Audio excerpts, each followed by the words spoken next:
Buenas tardes a todos y a todas. Yo creo que es un placer ver la sala de la UNED de Salud de acto lleno a rebosar y que además quien nos convoque sea un personaje que digo yo que es ilustre de la ciudad de Úbeda como es Vicente Ruiz.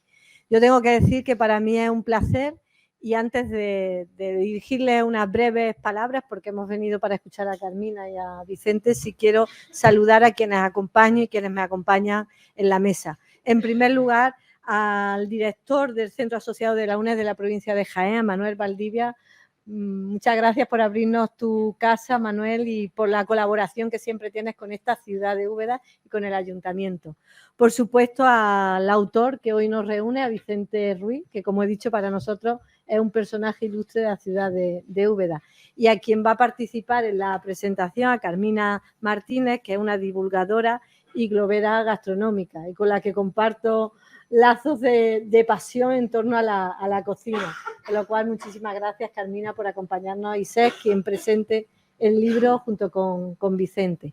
Yo tengo que decir que esta presentación es muy especial porque no es una presentación más de las que hace Vicente, que tiene una bibliografía a su espalda muy, muy importante y creo que sobradamente conocida por todos y por todas, sino que en esta ocasión Vicente y la UNED han tenido la generosidad de sumarse a una actividad muy importante y ya tradicional de la ciudad de Úbeda, como son sus jornadas gastronómicas del Renacimiento. Es un producto turístico, gastronómico, cultural, que surge hace ya algunos años, tiene a su espalda, con una intención.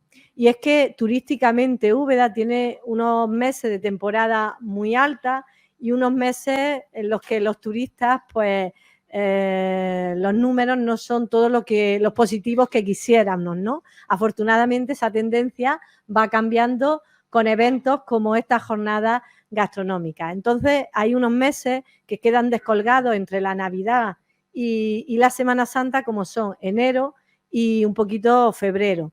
Y desde el ayuntamiento, como saben que hacemos también algunos meses de verano, ponemos en marcha productos turísticos, culturales, etcétera, para atraer no solamente a los propios ubetenses a que participen en estas actividades, sino sobre todo también a turistas que vengan desde fuera. Y ese es el objetivo con el que nacieron estas jornadas gastronómicas. Afortunadamente, el número de turistas va creciendo en estos meses de enero-febrero, equiparándose a otros meses del año, pero es verdad que está el éxito de la jornada, a pesar de los años que llevan vivas, ¿no?, que la hemos seguido manteniendo y cada vez hay mayor número de restaurantes, mayor número de cafeterías, etcétera. Pero es verdad que cada año buscamos un evento estrella con respecto al año anterior.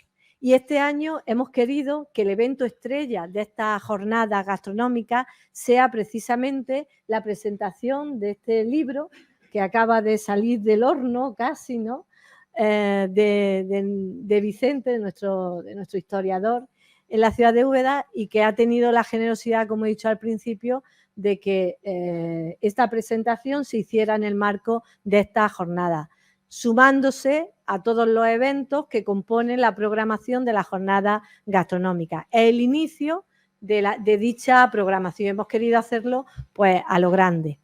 A mí me gustaría dedicarle unas palabras a Vicente, lo he hecho ahí en los medios de comunicación. Yo creo que quienes lo conocemos coincidirán conmigo en que si algo lo define es su sencillez.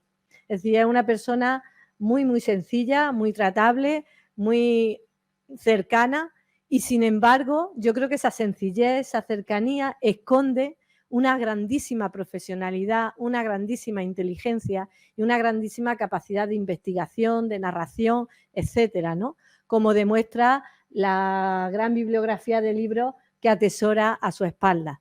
Yo no voy a hacer una relación de esos libros porque los conocemos y quizás salga en el transcurso de la presentación, pero sí me gustaría quedarme con uno que yo, para la ciudad de Úbeda, creo que es muy especial, para mí personalmente es muy especial y creo que para Vicente también, que es el libro que presentamos hace unos meses, en concreto el 3 de julio del año pasado, con motivo del 20 aniversario de la declaración como Úbeda como ciudad patrimonio mundial. Era una fecha muy importante que no podíamos dejar pasar y cuando nos planteamos desde Alcaldía qué podíamos hacer para celebrar una efeméride tan importante, teníamos dos opciones: hacer un acto protocolario que quedara en el momento o hacer algo que quedara para la historia, para el futuro de la ciudad de Úbeda. Y apostamos por esto segundo. Y sobre la marcha decidimos que tenía que ser un libro que recogiese cómo Úbeda ha cambiado en estos 20 años, ¿no?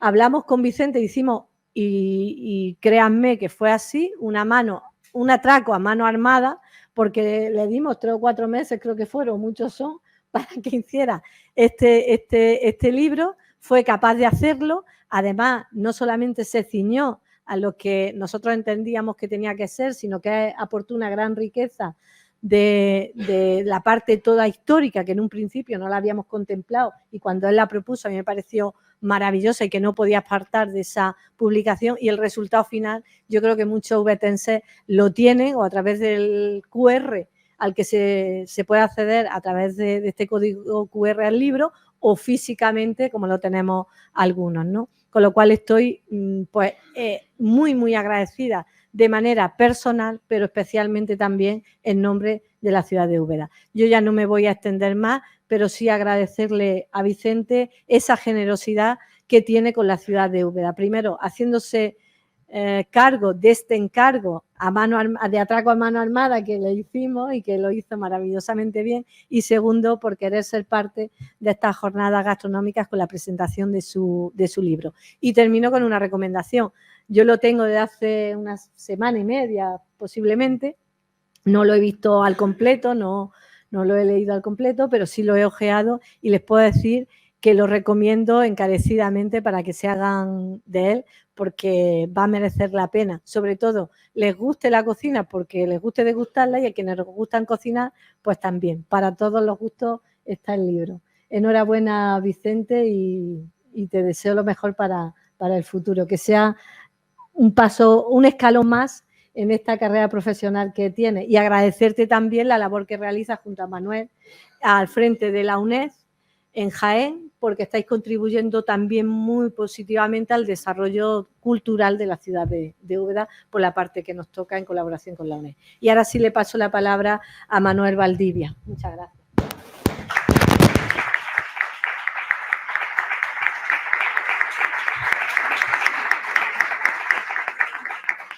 Muchas gracias, alcaldesa. Las palabras con las que te refieres a la UNED y en concreto a Vicente, a nosotros nos llenan de orgullo, a los que somos amigos también de Vicente. Bienvenidos a todos a su casa, a la casa esta que es la UNED, que creo que en pocas ocasiones podemos ir en determinados sitios y llenar como llenamos aquí. Es verdad que la ocasión lo merece y el protagonista también. Muchas gracias por compartir con nosotros esta tarde aquí para escuchar la presentación del libro de Vicente. También quiero agradecer a la alcaldesa y a todos y a cada uno de los miembros de la corporación que hoy han venido a acompañar a Vicente y a arroparlo en su presentación, porque la UNED y el Ayuntamiento de Úbeda están en sintonía desde hace años, no ahora, desde hace muchos años. Esto no es mérito ni de este director ni de la anterior directora, sino que es que la UNED y Úbeda sintonizaron y a partir de ahí todo lo que hacemos pues lo intentamos hacer bien y todo es colaboración, sin ningún tipo de reproche nunca.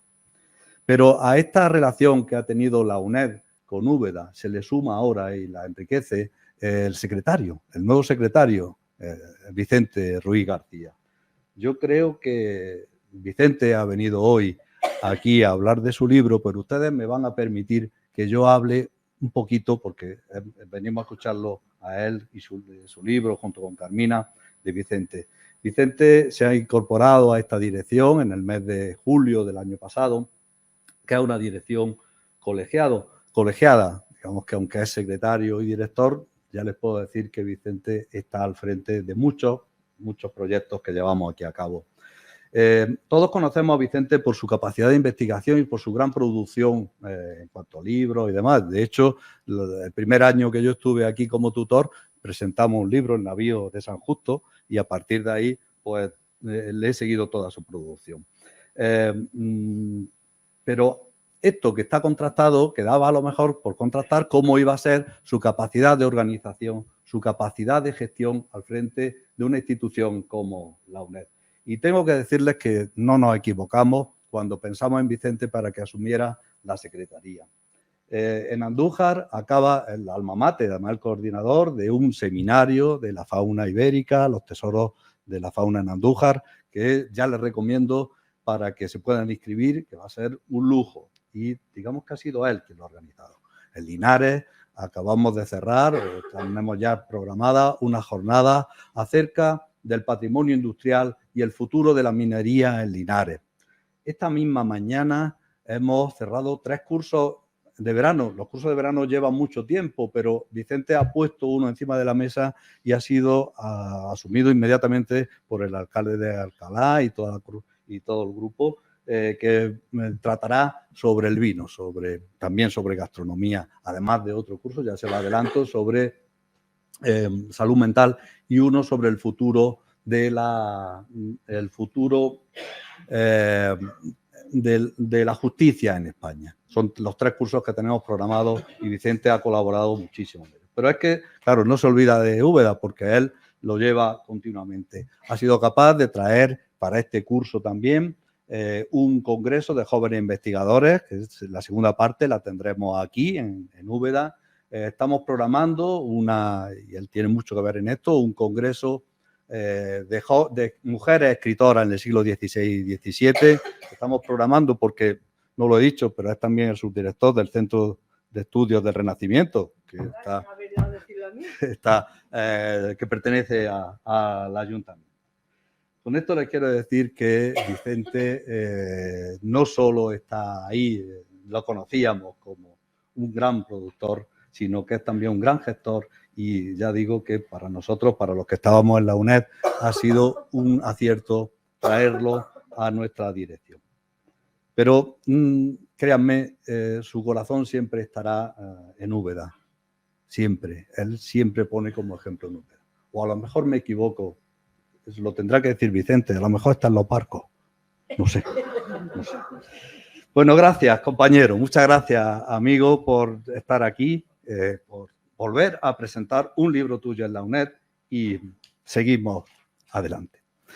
A Vicente lo va a presentar Carmina Martínez, que comenzó hace 13 años con un blog de recetas.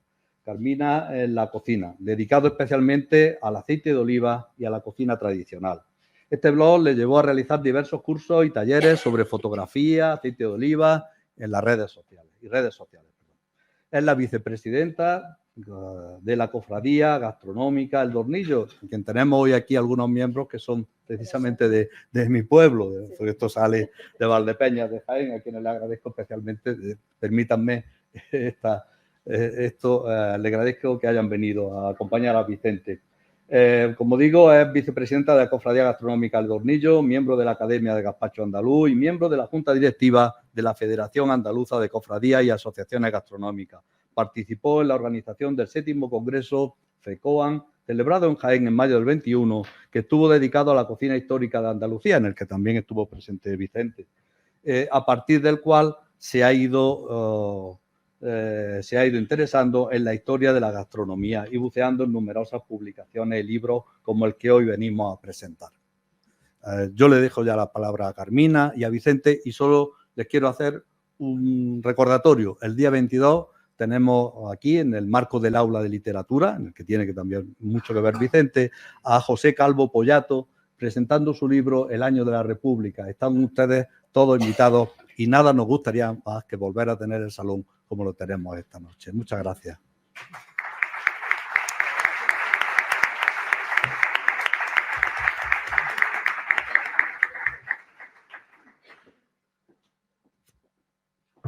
Carmina, cuando quieras.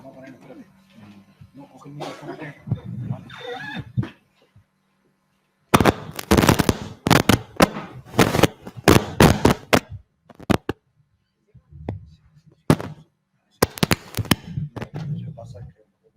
Bueno, sí.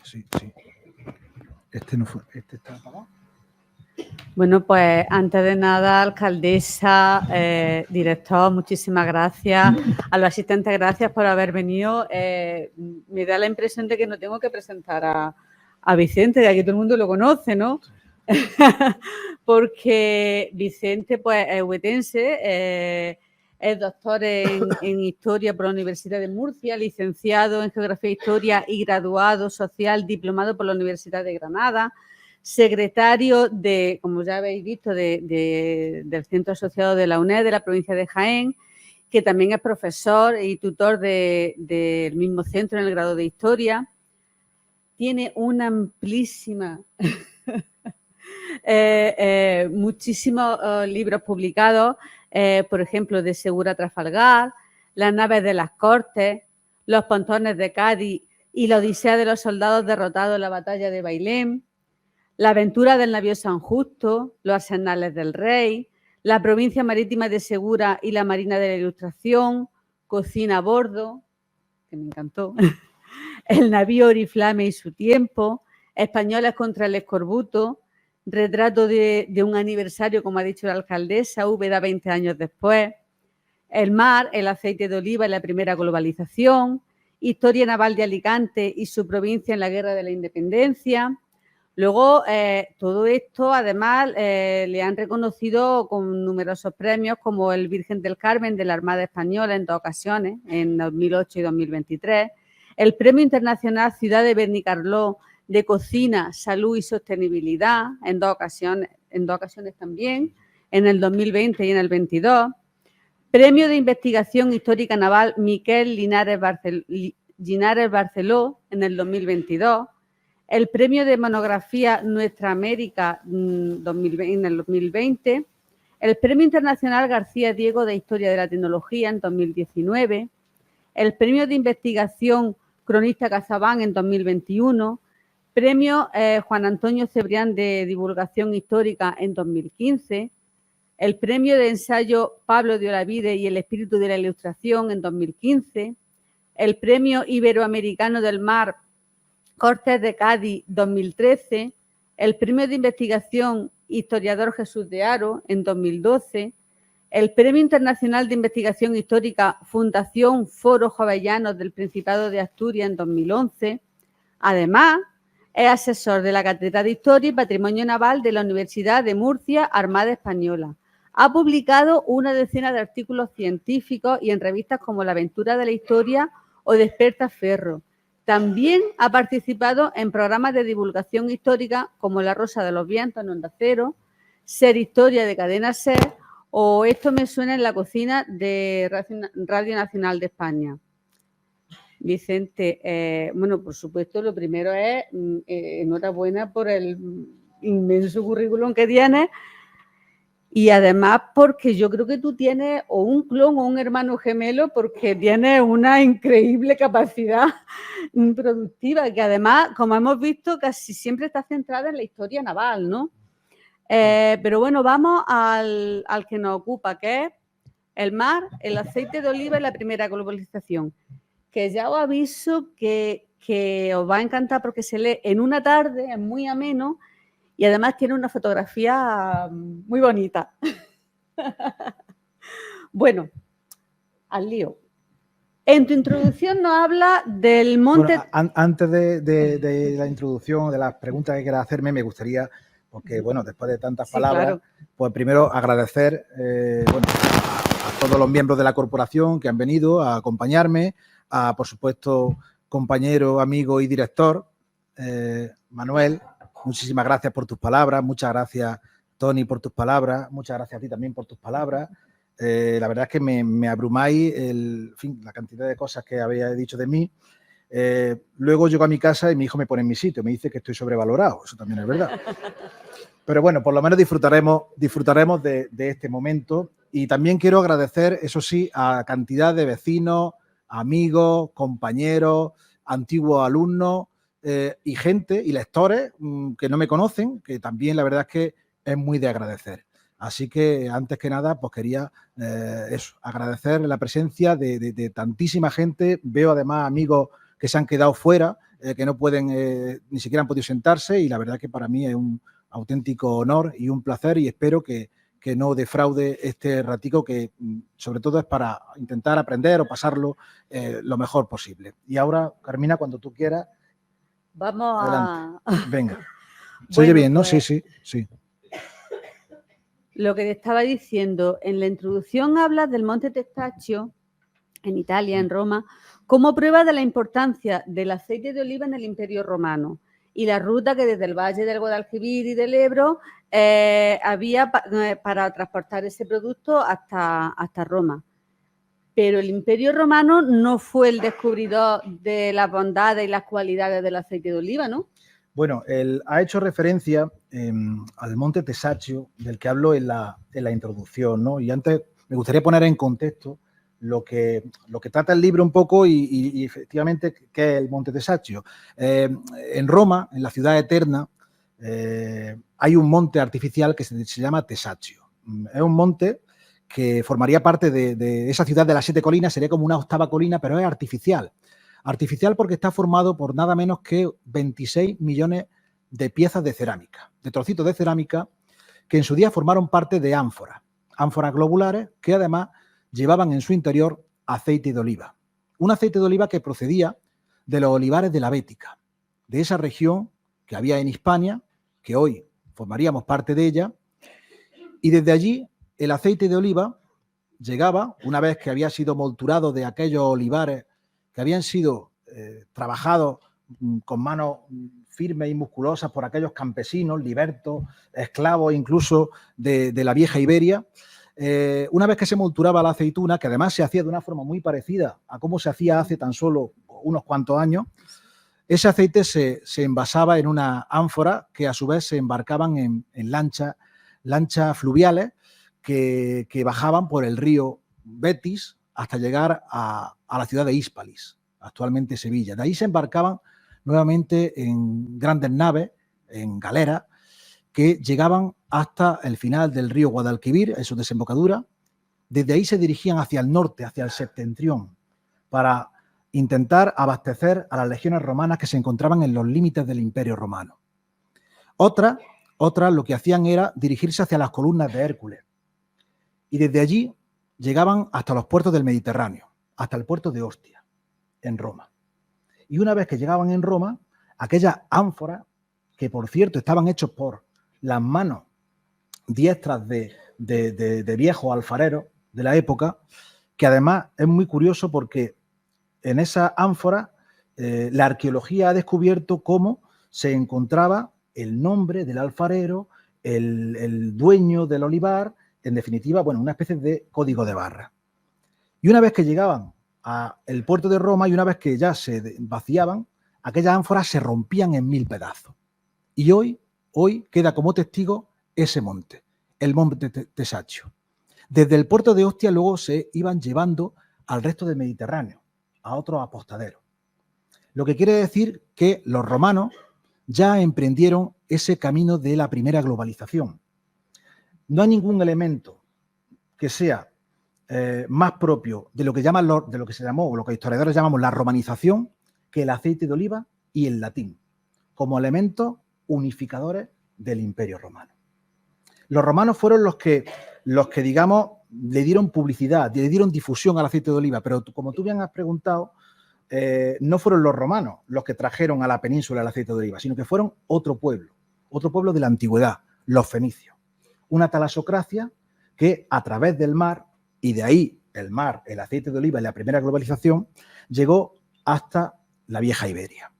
Y allí los pueblos ibéricos, los turdetanos, los oretanos, pues recibieron al aceite de oliva por parte de aquellos marineros fenicios, de aquellos comerciantes pacíficos que intercambiaban presentes con los aborígenes de la antigua península ibérica y lo asumieron como un auténtico regalo, un regalo de los dioses. Por eso titulo yo el segundo capítulo, el primer capítulo, el aceite de oliva, el regalo de los fenicios. Porque los fenicios lo entregaron como un auténtico elemento de distinción, no solamente para la gastronomía, no solamente para la alimentación, sino que también se empleaba pues para ofrendas religiosas. Ofrendas hasta el punto de que era considerado un elemento pues prácticamente mágico. Como muchos otros elementos, o sea, muchos otros usos que se utilizaba el aceite de oliva para iluminación, para ya he dicho, por ejemplo, como cosmético y, por supuesto, también para alimentar. Hay que tener en cuenta también otra cosa, y es que cuando los fenicios llegan a la península ibérica, se encuentran con que los aborígenes no conocen el aceite de oliva, pero sí había acebuche. Y también había en algunos lugares recónditos en los que ya se conocía el aceite de oliva. Por tanto, era un elemento autóctono, pero que a la vez fue traído desde los pueblos transmediterráneos, desde los fenicios. Aquellos pueblos antiguos que nos trajeron ese regalo de los dioses, que hoy lo consideramos un auténtico regalo también, ¿para qué? Para la dieta mediterránea y para la salud. Exacto. Bueno, yo he tenido la suerte de asistir a varias conferencias tuyas y siempre he hablado del aceite de oliva como uno de los productos más importantes que llenaban las bodegas de aquellos barcos de largas travesías españoles, pero ¿cómo se te ocurre dedicarle un libro íntegramente al aceite de oliva? Bueno, este es mi 11º libro, creo, porque hay otro que no sé si es el 11 o el 12, pero bueno, este le dejamos que es el 11º. Generalmente mis libros suelen venir de otras investigaciones, de otros libros en donde, bueno, pues investigando o escribiendo, pues resulta que encuentro algún documento o algún elemento que creo que se le puede dar más recorrido, ¿no? Y eso me ocurrió pues al escribir Españoles contra el escorbuto y también Cocina a bordo, ¿no? Vi que el aceite de oliva tenía una notable importancia y, bueno, siendo también un producto tan nuestro, quería, digamos, acercarlo un poco a lo que es pues la historia marítima y, en definitiva, recorrer el pasado de nuestro aceite hasta la actualidad. Es verdad que este libro tiene, digamos, una cosa distinta a los demás, y es que no surgió primero el libro. Normalmente yo escribo libros y luego doy una conferencia sobre el libro que he escrito. En este caso no. En este caso nació una serie de conferencias que empecé a dar en Úbeda y en el Centro Olivar, en algunos sitios de la provincia de Jaén, que se llamaba El mar, el aceite de oliva y la primera vuelta al mundo. Porque cuando yo empecé a investigar todo el tema de la primera vuelta al mundo, de la expedición de Magallanes Elcano, me di cuenta de una cosa muy curiosa. Y es que hace 500 años, cuando Magallanes y Elcano emprendieron aquella aventura fascinante que finalmente terminó dando la vuelta al mundo, el objetivo principal no era dar la vuelta al mundo, era buscar las especias. ¿Y las especias para qué servían? Para conservar los alimentos. Pues, sin embargo, no sabían que en sus bodegas llevaban más de 6.000 litros de aceite de oliva, que era mejor conservante incluso que las propias especias. Y a partir de ahí surgió esta idea. La idea de escribir este libro, que tengo que decir que es el libro que escribí justo antes del libro de Úbeda, el del 20 aniversario, el retrato de un aniversario, pero que ahora, digamos, lo he paralizado un poco la edición para que saliera un poquito más tarde. Este fue justo antes. Yo, es verdad que tengo una producción muy amplia, yo no escribo libros como si fueran churros, es una cosa que requiere muchísimo trabajo y son trabajos que vienen muy de atrás. Lo que pasa es que luego los vas perfeccionando. Hay libros que nacen a lo mejor hace 5 o 6 años. Yo estoy escribiendo una novela que empecé a escribirla hace 10 años. No sé si la terminaré alguna vez. Entonces, a ratillos cuando puedo. Entonces, van saliendo cosas por medio, pero no termina un libro y después escribe otro, ¿no? Sino que simplemente vas dejando en el cajón pues detalles, elementos que tengas escritos, documentos antiguos, cosas que te pueden servir para el futuro y que luego van saliendo. Pues sí, cuéntame, ¿es cierto que en el Imperio Romano ya se tenía conciencia de las distintas calidades del aceite? Sí, efectivamente, es muy curioso porque además había 3 tipos de aceite. Había un aceite temprano, el Copiacium, creo que se llamaba. Ese aceite era un aceite que se hacía con las aceitunas verdes, es decir, lo mismo que se hace actualmente el aceite temprano, de la misma calidad. Y además era un aceite que se utilizaba más que para la cocina, pues para usos medicinales, usos cosméticos, incluso como afrodisíaco. El aceite se usaba para todo. Luego había otro aceite que era el aceite viride. El aceite viride era este que se hacía con aceitunas pues entreveradas, ¿no? Entre verde y negra se mezclaba y era un aceite con mayor calidad. Y luego estaba el último de todos, que era un aceite pues, que servía simplemente pues, para, digamos, era la última prensa que se hacía, y era un aceite que era pues, exclusivamente para las legiones romanas, era el de peor calidad. Es verdad que era el de peor calidad, pero luego servía para hacer platos tan magníficos, tan extraordinarios, tan antiguos como el gazpacho. El gazpacho probablemente sea el plato de la cocina española más antiguo. No el gazpacho que conocemos actualmente con el tomate, porque el tomate, como ustedes saben, pues fue un producto que vino de la América. Pero sí había una especie de vinagrillo que además lo empleaban los soldados, los legionarios romanos, llevaban en su cantimplora para saciarse la sed. Una mezcla de agua, aceite de oliva y ajo. Y según la tradición cristiana, eso fue lo que le dieron a Jesús de Nazaret en la cruz poco antes de morir.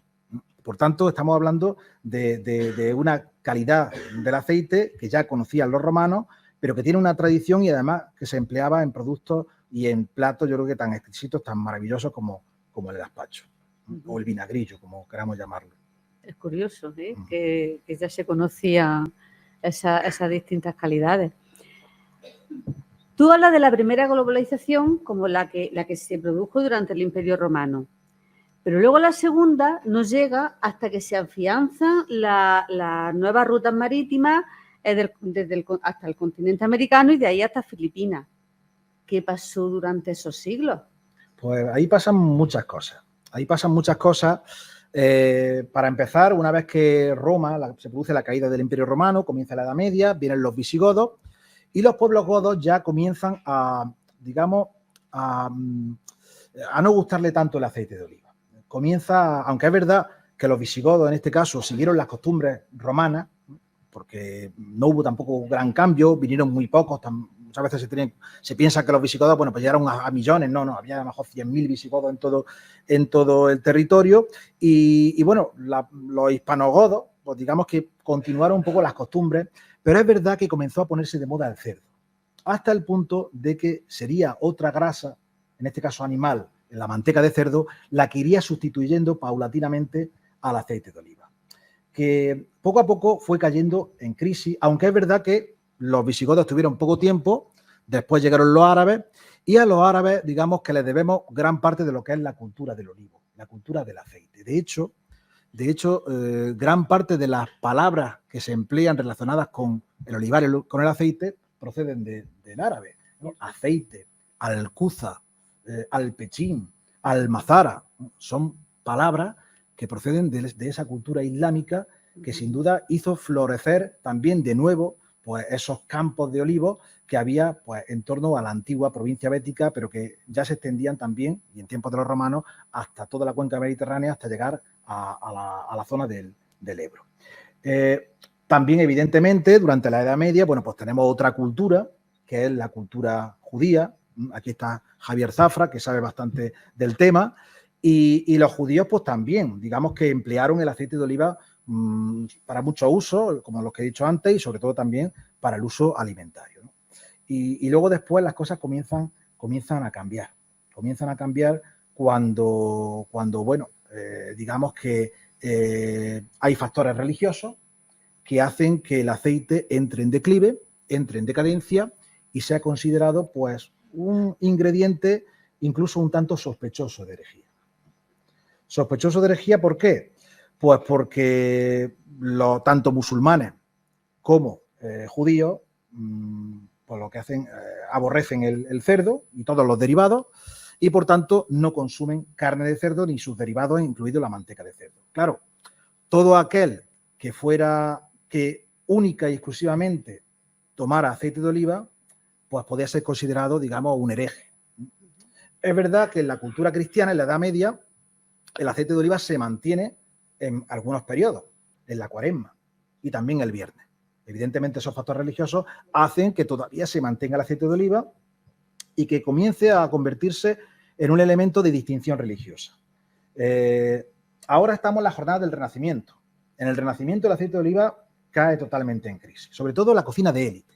Por eso muchos cocineros, a lo mejor me dicen de todo, pero bueno, es verdad que se emplea el aceite de oliva en la jornada gastronómica del Renacimiento, pero si queremos ser fieles y queremos ser fieles a una cocina de élite, el aceite de oliva era un proscrito dentro de la alta cocina del Renacimiento. Por esa razón, por las connotaciones que tenía heréticas, porque podía ser, bueno, una vez que se expulsan a musulmanes en 1503 y a judíos en 1492, por supuesto, pues todo aquel que tomara aceite de oliva podía ser sospechoso de herejía. Y entonces comienza un periodo de declive muy, muy grande en torno al aceite de oliva, que sigue consumiéndose, sobre todo en las clases humildes, las clases populares y en Cuaresma, eso sí. Bueno, ¿y cómo es posible entonces que en esa época, con la Inquisición vigilando quién toma y quién no toma aceite de oliva, sin embargo, parece que en los barcos no pasa eso? ¿Cómo se consigue que se restablezca esa relevancia en las largas travesías y que no fueran unos herejes ni la Inquisición pusiera su mira en ellos? Pues porque, digamos que en el mar, o sea, en los barcos impera antes, durante esa época, impera antes la ley del mar que la ley de Dios. La ley del mar, ¿cuál es? La de ser práctico. Y resulta que en la cocina de las largas travesías, ya lo he contado en otros libros, en otros trabajos míos, había un elemento básico que era la conservación de los alimentos. No existían frigoríficos y había que, por tanto, intentar conservar de algún modo los alimentos que había a bordo. Es verdad que había alimentos como la carne, el pescado, las verduras incluso, que se conservaban en manteca de cerdo. Pero la manteca se enrancia mucho antes de que lo hace el aceite de oliva. De tal manera que, para ser práctico, había que llevar aceite de oliva. Y por tanto, el aceite de oliva se mantiene en esas largas travesías, más que como digamos, elemento para la cocina normal y corriente. También se respetaban los usos religiosos y demás en la Marina Española, tanto en la carrera de Indias como en la Armada, pero evidentemente para conservar los alimentos pues no había más remedio que emplear el aceite de oliva. Una cosa que me ha llamado la atención es que, además de que había una ruta comercial y que se llevaba aceite de oliva hacia América, también hubo grandes plantaciones de olivos. ¿Qué ha pasado con ellos? ¿Por qué desaparecieron? Bueno, un capítulo muy importante del libro es cuando el olivar llega a América, ¿vale? Es el capítulo 7 y además fue uno de los documentos que más me animó a escribir este libro, ¿no? Porque la verdad es que cuando uno va a un archivo y descubre algunas cosas, pues parece que ha descubierto un tesoro, ¿no?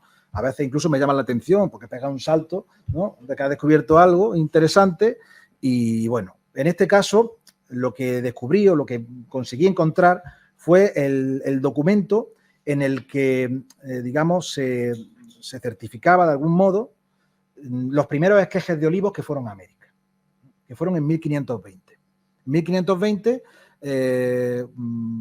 un señor que era alcalde de la villa de Olivares, en Sevilla, pues resulta que vende 100 esquejes a un comerciante de la carrera de India, que además lleva otros muchos plantones de otros productos para un grupo de agricultores procedentes de Antequera. Es decir, fueron antequeranos los primeros que llegaron a América, concretamente a la isla de la Española, y allí se supone que plantaron los olivos. Fueron los primeros olivos en 1520. Es verdad que en la Española el clima no era el apropiado, pero sí es cierto que después el olivo se extendió por América como una mancha de aceite, y nunca mejor dicho.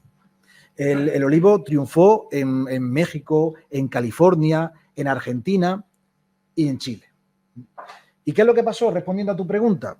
Bueno, pues llega un momento en el que la cantidad de olivos, es decir, la extensión del cultivo del olivar y también digamos que el aceite comienza a tener una gran calidad en América, tanto como en España, que los productores españoles se quejan y se quejan al rey.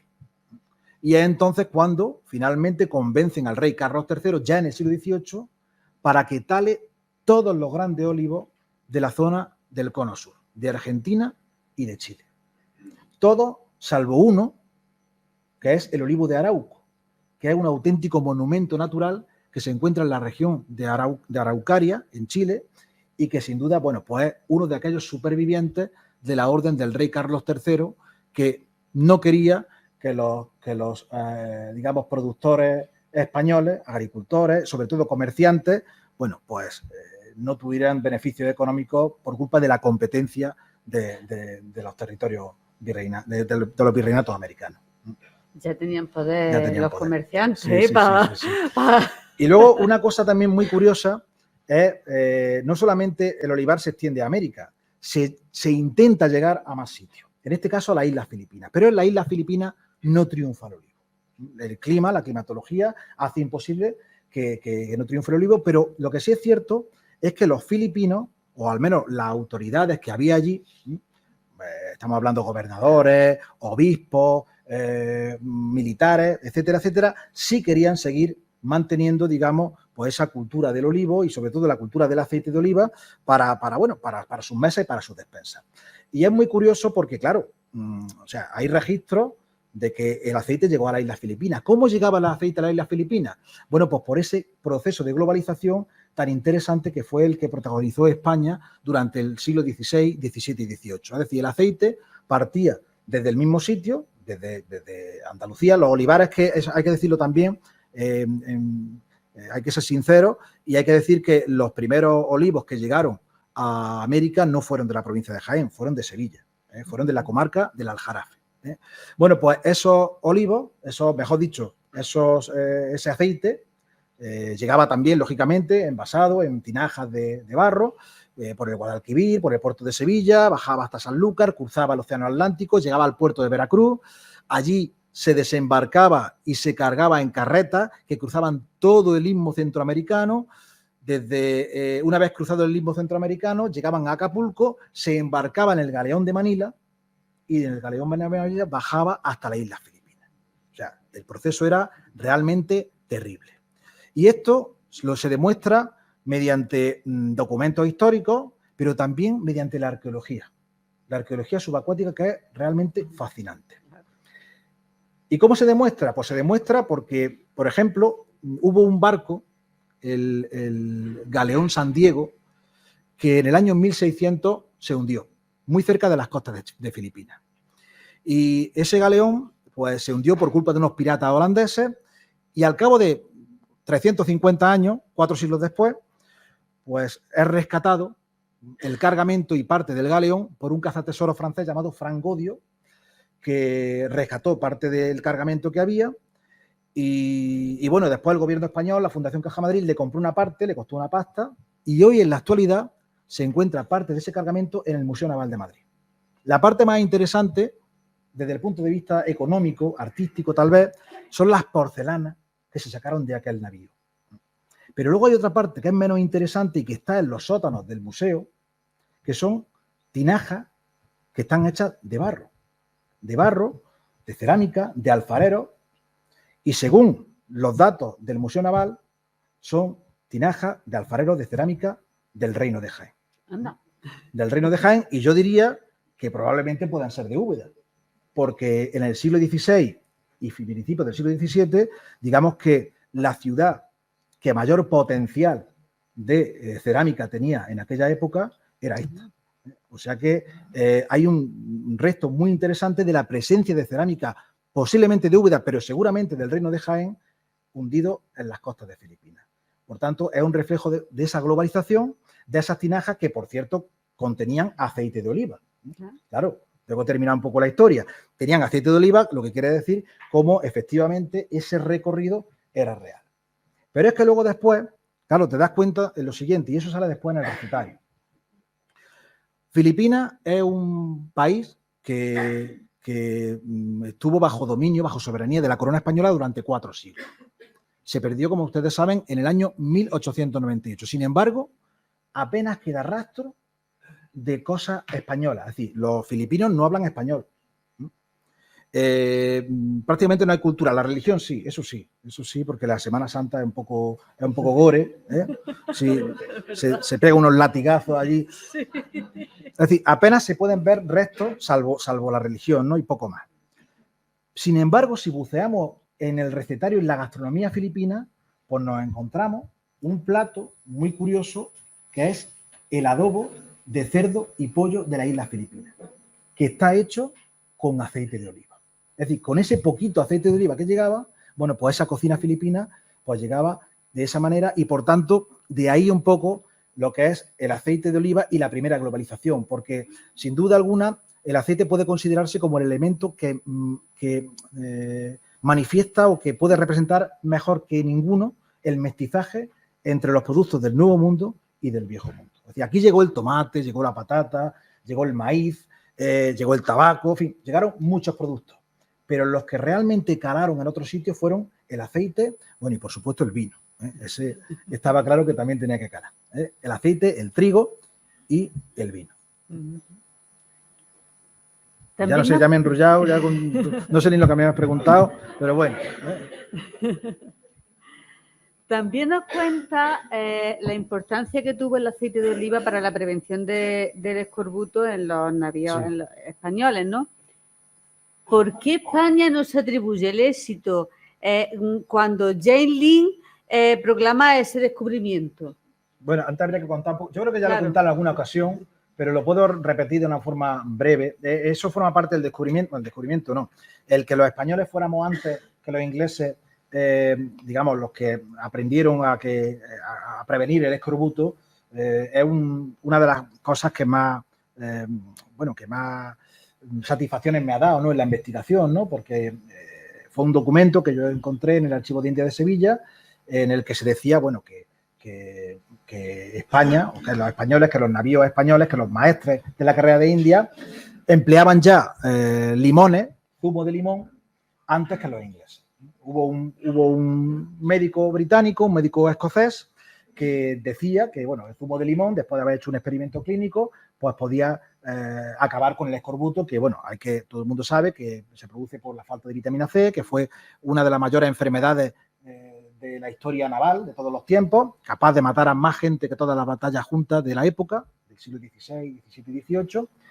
Y este inglés que, digamos, se atribuyó ese descubrimiento, escribió un libro en 1753 y 10 años antes es el documento este que encuentro en el Archivo de Indias de Sevilla, donde ocurre, o sea, no solamente el descubrimiento y el saber que los españoles fuimos antes que los ingleses, o al menos no fuimos después.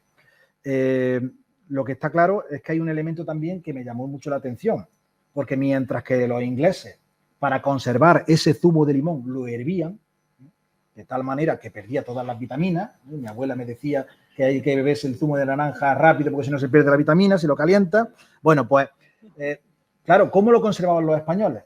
Pues lo conservaban de una manera muy sencilla. Y es que sobre el zumo de limón, que prevenía, que tenía vitamina C, que ellos no lo conocían, sobre el zumo de limón se ponía una capa de grasa de aceite de oliva, de tal manera que las diferentes densidades entre el zumo de limón y el aceite de oliva hacían impermeable el zumo de limón y, por tanto, no se corrompía. Aparte de los antioxidantes que tiene el aceite de oliva, que preserva y preservó durante mucho tiempo. Por tanto, nuestro aceite de oliva, ese aceite también sirvió de un modo para salvar la vida a miles, tal vez millones de marineros de aquella época fascinante, cuando los veleros cruzaban el mar en aquellas largas travesías oceánicas. ¿Y por qué no fuimos los primeros? ¿Por qué no nos lo atribuimos? Pues porque nunca nos lo atribuimos. Porque siempre llegan si eso lo hubieran descubierto los americanos, pues hubieran hecho 300 películas, y 40 series. En fin, también es cierto. Es así. Ya hemos visto que el aceite ha tenido varias épocas de desprestigio, muchas veces ligado a la religión, pero hubo una leyenda negra muy reciente que muchos todavía recordaremos y que supuso además un cambio trascendental, sobre todo en la comercialización. Háblanos del síndrome tóxico. Bueno, la crisis del aceite de oliva se extiende pues, prácticamente desde que se van los musulmanes, salvo en el mar, pues hasta nuestros días, la verdad, porque claro, el libro habla de muchas etapas, ¿no? Yo puedo decir 4 detalles sobre alguna de esas etapas, ¿no? Por ejemplo, pues podemos recordar a esos viajeros románticos que venían en el siglo XIX a España que abominaban del aceite de oliva, ¿no? Probablemente el consumo de ese aceite de oliva pues les producía indigestiones, Probablemente ese aceite de oliva tampoco era de gran calidad, porque los taberneros y los posaderos de la época, el aceite de las lámparas lo utilizaban para aderezar la ensalada, o sea que tampoco, en fin, no iba muy mal desencaminado. Pero también es cierto que hubo una serie de personajes que fueron muy negativos para el aceite de oliva. Por ejemplo, Alejandro Dumas, el famoso escritor, autor de Los Tres Mosqueteros, del Conde de Montecristo, era un gran gastrónomo que puso el aceite de oliva por los suelos. Eso, la verdad que la gente no lo sabe, pero es así.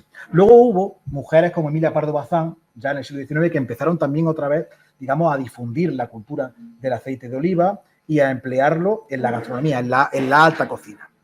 ¿Qué ocurrió posteriormente? Pues posteriormente hubo un periodo también de descrédito, pues por ejemplo, si nos vamos a la década de los 60, en España, cuando vienen los turistas extranjeros, pues ¿qué ocurre? Pues que estos turistas comienzan también a poner de moda otras grasas, las mantequillas, las margarinas, y todo eso coincide, estamos años 70, años 80, cuando en el año 1981, que fue un año terrible, la verdad, porque ahora podemos hablar de pasan cosas malas, ¿no? Pero a veces se nos olvida las tragedias tan grandes que hubo, por ejemplo, en 1981, bueno, estamos hablando del golpe de Estado. O sea, después del golpe de Estado, después de la cantidad de paro que había, más de 100 atentados de ETA, en fin, era un auténtico caos, pues se produce en mayo de ese año la mayor tragedia de intoxicación de la historia de España, que es el síndrome tóxico. Que ustedes, aquellos que ya no cumplan más los 50, lo recordarán. Y es que fue cuando de manera misteriosa la gente empezó a ponerse enferma en torno a Madrid, en torno a la capital de España, la gente empezó a ponerse enferma y a morirse, y no se sabía de qué era. Hasta que finalmente, bueno, pues encontraron que era aceite de colza desnaturalizado que se empleaba con arenina al 2%, se empleaba para la industria.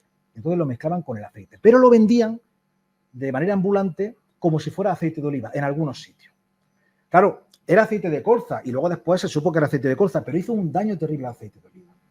Y claro, en aquella época además, si el aceite de oliva no tenía, digamos, un prestigio grande, porque tú me contaste el otro día que tú ibas al médico, ¿no? ¿A ti qué es lo que te pasó? Pero eso no hace tantos años. Yo te estoy hablando del Cuéntalo. Me contó una cosa que fue muy graciosa. De ir al médico y decirme que volviera del aceite de oliva. O sea, decirme, no tome aceite de oliva porque eso es lo que más daño te va a hacer. Y yo ya dije... El médico fumando. Allí en la sí, claro. Entonces se fumaba, el médico estaba fumando, eso no era malo. Pero me llamó la atención que quitara de mi dieta el aceite de oliva. Yo ya, cuando yo entonces trabajaba en Córdoba, llegué a y dije, mamá, no voy a ir más a este médico. No voy a ir más, no me da ninguna confianza, pero un médico está diciendo esto. Y un médico, ojo, y en Córdoba, que yo no estaba en Soria, ni estaba, en Córdoba. El médico allí decía que no se utilizara el aceite de oliva, que no se consumiera. Pues llegamos a esa... En el año 92. Eso ya es más raro, no tan tarde. Pero bueno, sí, antes sí es verdad que los médicos pues decían el aceite de oliva que utilizara otro aceite porque no era bueno. Y por esa razón, pues digamos que es de justicia, y en el libro creo que así lo subrayo, recordar a una persona que ha sido muy importante para el aceite de oliva, que es Francisco Grande Cobian. Francisco Grande Cobian fue un nutricionista, probablemente el padre de la nutrición española, pues que él fue el primero que empezó a descubrir las bondades del aceite de oliva. Y lo hizo además de una forma también, una especie de ensayo clínico, porque él lo que hizo fue, muchas investigaciones, que ahora no voy a hablarlas porque ahí se comenta algo. Pero en definitiva, él llegó a la deducción de por qué en Estados Unidos hay tantos infartos de miocardio y en los países mediterráneos no. Y llegó a la conclusión de que el aceite de oliva estaba detrás de eso. Por tanto, creo que a este asturiano, en Asturias todo lo que hay es bueno, a este asturiano le debemos pues todas las bondades y que hoy el aceite de oliva pues sea considerado un tesoro culinario para la salud, que yo creo que es importante recordarlo también. Bueno, ya hemos visto que el aceite de oliva tiene una incidencia directa en la prevención de muchas enfermedades. Hay muchísimos estudios que lo avalan y además es algo que se tiene ya como con gran calado. Sin embargo, a pesar de que también hay estudios que lo dicen así, la sostenibilidad no ha llegado a calar de la misma forma. ¿Por qué crees que es esto? Esto es un tema peliagudo, Pero del que yo además también he hablado en el libro del 20 aniversario de Úbeda Patrimonio Mundial. Yo soy un auténtico defensor, un furibundo defensor del olivar como bosque humanizado. El olivar ha sido, posiblemente junto con la dehesa, el ecosistema que mejor ha combinado desarrollo económico con defensa de la naturaleza. Es decir, el olivar, hace 50 años, era un ecosistema en el que había, pues, la mitad de las hormigas que hay en España estaban allí. El 20% de los carnívoros, el 30% de las aves. Y, en definitiva, era un ecosistema bastante bueno, ¿no? A partir de los años 80, 90, pues digamos que el olivar se ha transformado simplemente en un campo para producir y producir más, ¿no?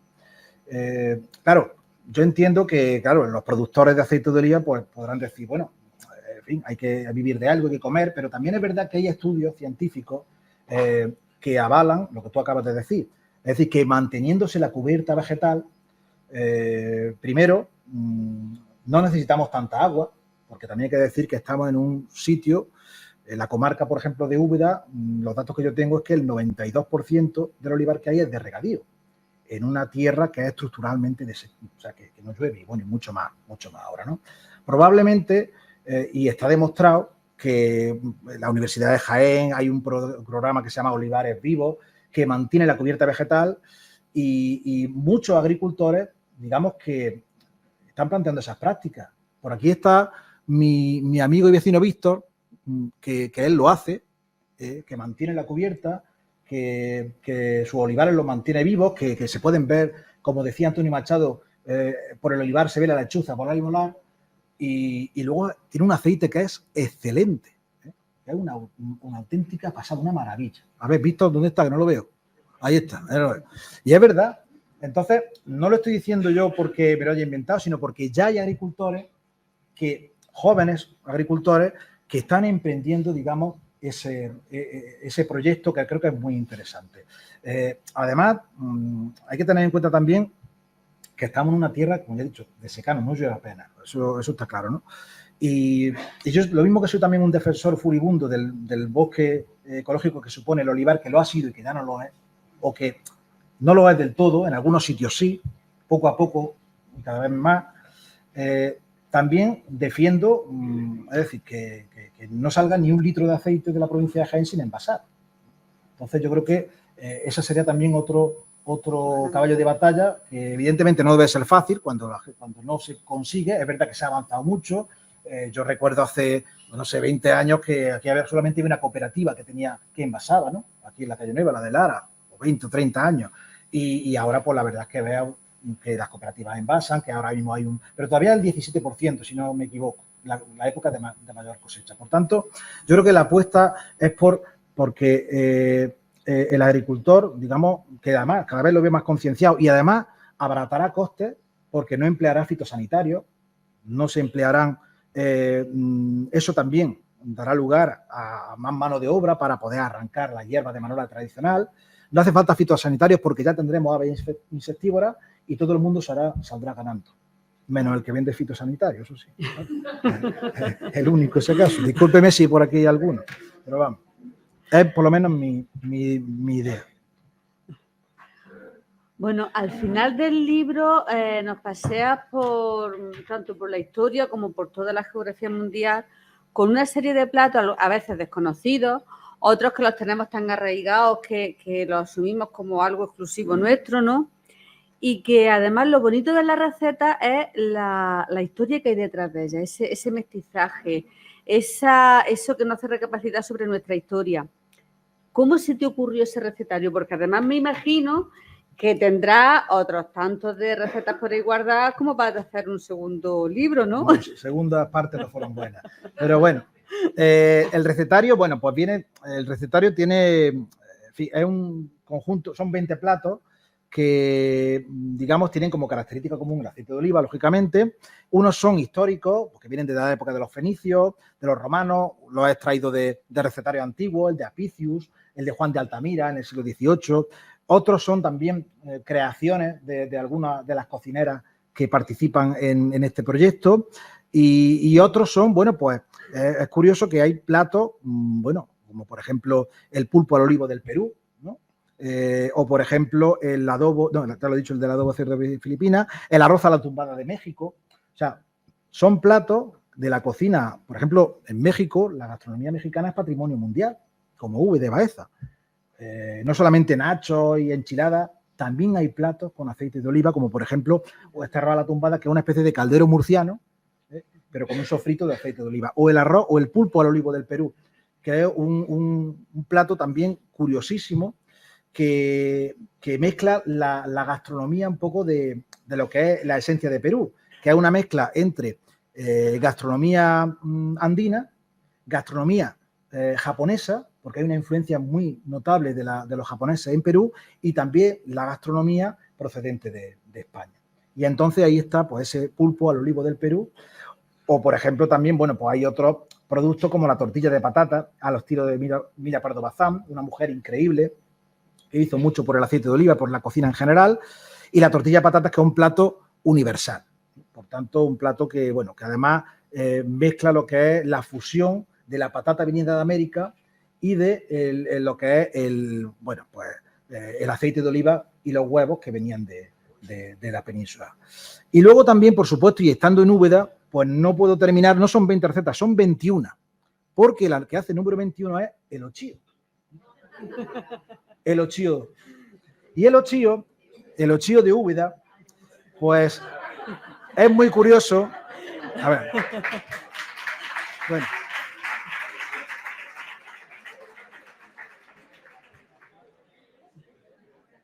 No lo dice por el de Baeza, lo dice por el de Jaén, que yo soy de Jaén. Y es distinto. El de Jaén es distinto, vamos a ver. Es distinto. Para empezar, yo he puesto platos. Bueno, aquí, o sea, el ochío bueno, tú lo sabrás también, pero el ochío, o sea, la paternidad del ochío entre Úbeda y Baeza es una cuestión de Estado nacional. Aquí. Lo sé. Ríete del procés de los catalanes. Lo sé. Para empezar, hay una cosa, es decir, yo estoy hablando de alimentos que son globalizados, que están en todo el mundo. Y pongo el ejemplo del ochío, que es de todo lo contrario. Es una torta salada, con pimentón, que no ha salido de la comarca. O sea, que es todo lo contrario a la globalización. Para empezar, yo no entiendo cómo cualquier persona vive sin ochío. Un señor de Soria, un señor de Burgos. O sea, no entiendo la vida humana sin el ochío. ¿Vale? Aquí se habla mucho del ochío, de la paternidad, si es de Úbeda, si es de Baeza. Ignacio Montoro se acaba de ir, por tanto podemos hablar. No, supongo que habrá algún amigo y vecino de Baeza, que los quiero mucho. Sí, hombre, tengo familia y muy buenos amigos. Pero ellos, ahora como historiador tengo ese objetivo. Es verdad que hay, haciendo simplemente un referente a lo que es la paternidad del ochío. Ellos argumentan, bueno, hay documentos de 1950, la revista Úbeda sale, que el ochío, habla del ochío, pero en Baeza, bueno, hay un libro que se llama Nido de Gavilanes, del año 1932, que habla también de los ochíos, ¿no? Pero la historia no solamente se cuenta con documentos escritos, hay una fuente muy importante que es la fuente oral. Las fuentes orales son una parte importante. Yo tengo un trabajo muy bonito que hice hace unos años, se llama Úbeda Memoria de un siglo, en el cual pude entrevistar a más de 50 personas que me contaban cosas de Úbeda de hace muchísimos años, un trabajo del que estoy muy orgulloso, la verdad, y haciendo ese trabajo y luego después preguntando a hijos, nietos, bisnietos de panaderos, en esta ciudad, durante la década de 1920, ya había ochío. Por tanto, no solamente las fuentes escritas, sino también las orales corroboran que en esta ciudad había ochío, que por cierto, además, todas las que están alrededor tienen ochío. En el caso de Baeza, no todas las que están a su alrededor tienen ochío. Por tanto, algo tiene que ver. Lo que está claro es que... Bueno, yo te voy a decir una cosa. en Jaén se venden ochíos y consumimos ochíos de aquí, ¿eh? Que yo soy una gran consumidora de ochíos. Pues por eso se te ve tan saludable, porque el resto de la humanidad no y de sé hecho cómo puede vivir sin ochíos. Lo que está claro que el ochío, eso sí, es cierto que nunca puede ser anterior al descubrimiento de América. Por lo menos tal y como los conocemos, porque el pimentón pues vino de América y además fue uno de los ingredientes que triunfaron antes, mucho antes que el tomate, que la patata, todo eso tardó hasta el siglo XVIII. El pimentón fue el primero. Los chiles machacados, convertidos en pimentón, picantes, eso triunfó rápidamente en la cocina española. Estaba ahí esperando los ubetenses a que llegara para poner a hacer ochíos. Sí. Vamos a ir terminando ya, sí. Finalmente, hombre, a mí me gustaría agradecerte el homenaje que hace a las mujeres en la cocina, a esas mujeres que desde tiempos inmemoriales, pues sin reconocimiento alguno, han ido transmitiéndose esos conocimientos de madre a hija hasta llegar al día de hoy. Bueno, tengo que decir varias cosas. Primero, ahora mismo en la provincia de Jaén estamos muy orgullosos de tener 4 o 5 estrellas Michelin muy recientes. En Jaén, en Baeza, esperamos que pronto en Úbeda, pero todos los chefs son hombres. Es decir, cuando la cocina se ha convertido en algo elitista, en una profesión, digamos, de prestigio, la alta cocina, cuando ha salido del ámbito doméstico es cuando los hombres hemos ocupado ese lugar. Entonces, yo quería hacer un homenaje a las mujeres porque desde hace miles de años son las que han ido con su saber, con su pasión, con su sabiduría, han ido transmitiendo, como tú has dicho, de madre a hija, toda una sabiduría culinaria, y por eso habéis sido 4 las mujeres las que habéis participado en este libro. Quiero agradecerte a ti, Carmina, quiero agradecer también a Tere, del restaurante El Seco, a Monse, de Cantina La Estación, y también a Paqui Egea, de Trujal. Además, las 4 representáis un punto distinto de la provincia. Tú eres de Jaén, Paqui es de la Sierra de Segura, Monse es de la estación Linares Baeza y Tere es de Úbeda. Por tanto, digamos que es un homenaje a las mujeres en la provincia, a esas mujeres que se ven representadas en cuadros. Hay un cuadro muy bonito, que no os lo perdáis en el libro, que es Cristo en casa de Marta y María. Ese cuadro es un cuadro de juventud de Diego Velázquez, de su etapa sevillana. Es un cuadro en el que el título pues, prácticamente no tiene nada que ver con lo que es el cuadro, porque es verdad que al fondo se ve a Cristo y a María Magdalena, y en un primer plano se observa a una señora mayor, que además es la misma del cuadro Vieja friendo huevos, de la misma etapa, y esa mujer está aleccionando con el dedo índice a una joven doncella que está majando unos ajos en un almirez, y al lado hay una jarrita de aceite de oliva. Bueno, pues probablemente esa mujer represente lo que han hecho las mujeres durante miles de años, de una forma totalmente desconocida, ignorada para todo el mundo, mujeres anónimas, mujeres que además no solamente han alimentado de manera sostenible a la humanidad, sino que han sido mujeres también que algunas de ellas fueron auténticas heroínas, capaces de racionar cuartillos de aceite de oliva en la época del hambre, durante la posguerra de 1940. Mujeres que con talento, con esmero, con muchísima sabiduría han ido pues transmitiendo de madre a hija, de abuela a nietas, todo un saber culinario que hoy afortunadamente podemos disfrutar. ¿Cómo lo harían? Pues probablemente como aquella doncella del cuadro de Velázquez. Así que va por ella, va por vosotras, y yo creo que con esto podemos dar por finalizado. Así que muchísimas gracias por su presencia y por su atención.